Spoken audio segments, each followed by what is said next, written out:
Hai, saya Heri. Saya Heni. Ya, pada saat ini kami akan bercerita mengenai proses bagaimana kami akhirnya memutuskan untuk menikah. Ya, kalau yang bisa saya bagi untuk menerima sakramen pernikahan. Ya, yang bisa saya bagi pada malam hari ini, jadi pada saat saya mencari pasangan hidup, yang saya jadikan kriteria itu ada beberapa hal. Yang pertama, harus seiman.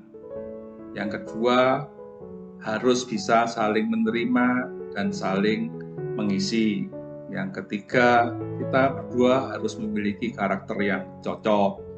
Ya, kita nggak bisa kalau saya ini orangnya kalem, terus nggak bisa menerima dia yang tidak kalem atau sebaliknya. Ya, karakternya itu harus cocok, gitu kan? Kalau dari saya, yang pasti harus seiman, karena saya SMA Baru Baptis, kemudian saya bersyukur kuliah di Universitas Katolik. Di situ saya memantapkan bahwa memang saya ingin pasangan hidup yang seiman, agar kita bisa sama-sama saling menguatkan, sama-sama ke gereja di hari Minggu. Dan puji Tuhan, bulan April ini kita berdua telah menerima sakramen pernikahan selama 20 tahun.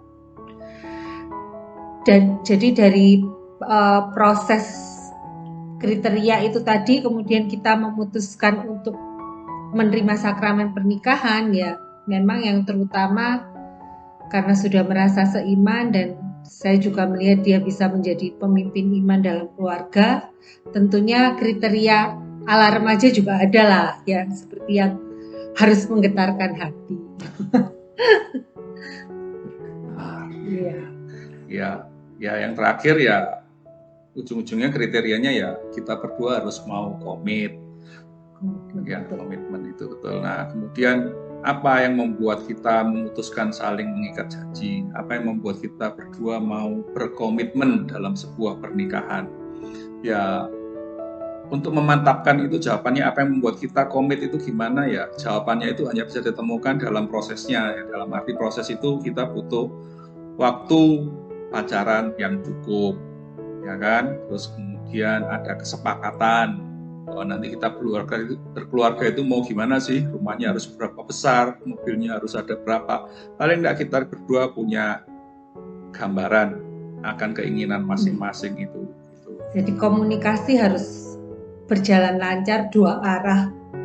Kalau sulit langsung ngomong mungkin bisa lewat email atau chatting via WA. Jangan ngesum gitu ya, ngesum zaman sekarang. Oh iya. SMS ya. Iya. Ya kan, supaya kita bisa yakin benar-benar komit ya selama masa pacaran itu, supaya rasa saling percaya itu bisa tumbuh.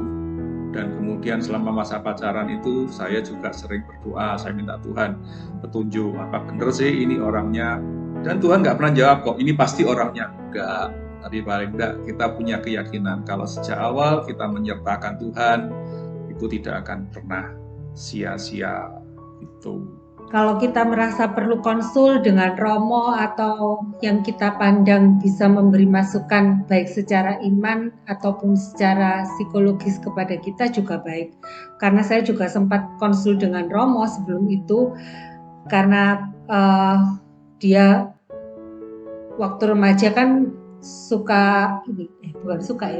sering ke pertemuan karismatik, sementara saya tidak pernah. Nah, jadi itu saya sempat juga konsul ke romo, bagaimana seperti itu. Jadi nggak bisa yakin 100% baru memutuskan nikah, nggak bisa. Semuanya itu harus dijalani gitu loh. Tapi ada masa juga kita harus memutuskan. Nah, setelah kita menikah, apa suka dukanya dalam pernikahan? Ya, pasti banyak, karena pada dasarnya kita berdua dari latar belakang yang berbeda, kita berdua juga punya keinginan dan ya apapun banyak bedanya lah, tapi kita harus banyak cari samanya di mana sih gitu loh. Terutama ketika kita menghadapi persoalan, ya kita harus menghadapinya berdua, bukan sendirian. Itu yang penting, dan kita harus terus beradaptasi seputar proses pernikahan itu, mulai dari pekerjaan, kemudian pendidikan anak, kemudian anaknya mulai bertumbuh, anaknya bertumbuh, kita juga harus ikut bertumbuh karena beda zaman, beda perlakuan juga. Kesepakatan dalam mendidik anak nih, dalam menghadapi anak itu paling tidak kita berdua harus sepakat dulu. Kita mau membawa kemana anak-anak kita, seperti kita memutuskan bahwa anak kita SD sampai SMA sebaiknya pergi ke sekolah Katolik. Nah, itu kita juga kesepakatan bersama. Mengapa gitu? Kenapa tidak hanya memilih yang pokoknya dekat rumah? Nah, itu semua yang pasti kita berdua harus sepakat dulu. Jadi kita bisa membawa anak kita ke arah yang sama. Kalau sukanya ya pokoknya intinya saling menguatkan itu dalam doa, dalam pelayanan, dalam masalah sehari-hari. Dukanya saya bukannya berduka sih sebenarnya, tantangan-tantangan setiap hari itu bagaimana untuk membawa keluarga kita melewati tantangan itu.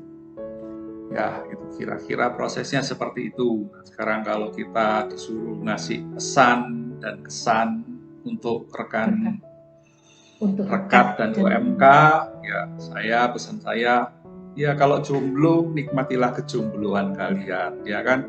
Carilah teman sebanyak-banyaknya, belajarlah untuk saling mengasihi, saling mengenal, saling menerima, saling berbagi, ya kan.